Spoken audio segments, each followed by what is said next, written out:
बाबा मी 10 वर्षापूर्वी बघितलेले आहे. बाबांसमोर मी उभी राहिलेली आहे. माझे गुडघे दुखत होते. बाबांनी मला उठबशा काढायला लावल्या.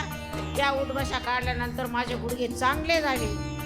तर मी म्हणायची मला कशाचा गुण आला? त्या बाबांचा गुण आला. पण त्या जाग्यावर बाबा राहिले नाही. मला माझ्या मुलीने सांगितले की असे असं ठिकाण आहे, तिकडं तू आपल्या भाऊला घेऊन जाय. मग मी गुरुवारी आले. नंतर मला हे समजलं इथं आल्यानंतर हे तेच बाबा आहे म्हणून. मला इतका आनंद झाला बाबांचे शब्द ऐकून.